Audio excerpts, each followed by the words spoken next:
Madame, Monsieur, bonsoir. Pour vous présenter ce journal, nous sommes à l'école maternelle Henri Vallon. L'été, période propice pour lancer les chantiers de rénovation. Rien qu'ici, à Fleury-les-Aubrais, 5 groupes scolaires sont en cours de réfection avant le retour des écoliers. Des écoliers qu'il faut équiper en fournitures scolaires. Début juillet, le gouvernement a conclu un accord avec les grandes enseignes de distribution. Elles s'engagent à vendre les fournitures au même prix que l'an dernier. Reportage dans les rayons d'un supermarché où le marathon des achats a déjà commencé. Les fournitures scolaires, casse-tête de l'été pour Louis? Pas vraiment. À peine 10 ans, la rentrée en 6e dans quelques semaines et déjà de la technique dans le choix des produits. Essayer de prendre les moins chers et les mieux. C'est quoi le mieux alors? Par exemple, ceux qu'on a déjà eu dans l'année d'avant et que ceux qui se cassent bien, on évite, et puis ceux qui sont plus résistants, on les choisit. Même ligne de conduite adoptée par la plupart des clients qui estiment que les prix des fournitures ont flambé. Pourtant, dans cette grande surface, on affirme avoir fait des efforts. Beaucoup de premiers prix, comme tous les ans, de plus en plus.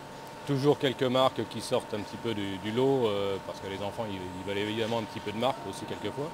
Mais la majorité des produits sont en premier prix. Malgré les promotions, les écarts de prix sont bien là, alors on s'arrange pour ne pas alourdir le budget. Les marques, à mon avis, ne sont pas indispensables et on reste le plus neutre possible. Comme ça, on arrive à avoir des produits avec un prix qui reste raisonnable. Pour le matériel comme ça qui va durer toute l'année, classeur, non. J'avoue que je privilégie la qualité, parce qu'il faut quand même que ça dure toute l'année. Par contre, pour tout le petit matériel, les crayons, les feuilles, etc., oui, là, je regarde les prix.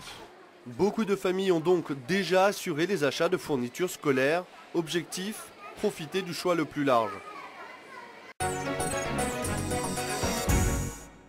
Pas de trêve estivale pour ceux qui dénoncent les conditions de vie des sans-papiers dans les centres de rétention. Tout a déjà été dit et maintenant, il faut agir. Voilà l'idée du rassemblement qui a lieu tous les derniers mardis du mois. En juillet, près de 150 personnes avaient formé un cercle de silence place du Mar 3. C'est là que le rendez-vous a de nouveau été fixé pour demain à 18 h. Petite page sport dans ce journal. L'Entente orléanaise poursuit son recrutement. Fin de semaine dernière, 2 nouveaux joueurs ont signé avec le club. 2 Américains, Brian Green comme ailier et Rayvon Coville pour le poste de pivot. Les précisions avec Fanny Letombe. Le 14 mai dernier, Ben Dewar, l'emblématique capitaine de l'Entente orléanaise, disait adieu au club pour aller jouer à l'Asvel. Ironie du sort, c'est un ancien de l'Asvel, Brian Green, ici numéro 6 en vert, qui viendra le remplacer à la saison prochaine comme ailier fort.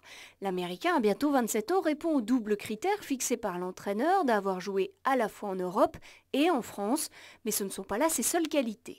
Le joueur est quand même un joueur talentueux. Qui a une vraie capacité à marquer des points, et ça c'était aussi important dans la structuration d'équipe. Donc voilà pourquoi le choix s'est porté sur Brian. Autre recrutement de la fin de semaine, celui de Rayvon Coville, un pivot de 2,10 m pour 110 kg. Américain lui aussi, donc Rayvon c'est un garçon que j'avais longuement scouté la saison dernière, qu'on avait souhaité faire venir. Bon, il avait fait le choix de l'Espagne, c'est un jeune joueur lui, même si maintenant il a une année d'expérience en Europe. Une saison mitigée pour lui, la saison dernière. Pour autant, c'est un garçon que moi, il me plaisait bien. Et ça s'est présenté en sachant que le rapport aussi qualité-prix est intéressant pour nous, qui nous permet aussi en contrepartie de pouvoir faire un dossier comme Brian Green. Et de budget, il en sera aussi question pour le recrutement du dernier joueur qu'il manque à l'Entente, un extérieur. Le staff a 15 jours pour le trouver avant le premier entraînement le 18 août. Un défi réalisable selon Philippe Hervé, même s'il préférera commencer sans, plutôt que d'engager quelqu'un dans la précipitation. Alors comme on dit, la suite au prochain épisode.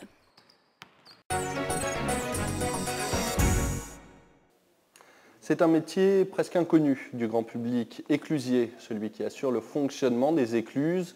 Il ouvre et ferme les portes et les vannes derrière les embarcations. Au fil de l'eau, notre journaliste Jennifer Lemoine nous fait le portrait de cette profession d'un autre temps, mais restée indispensable. Merci et bonne soirée. Le canal de Briare est le prototype de tous les canaux modernes.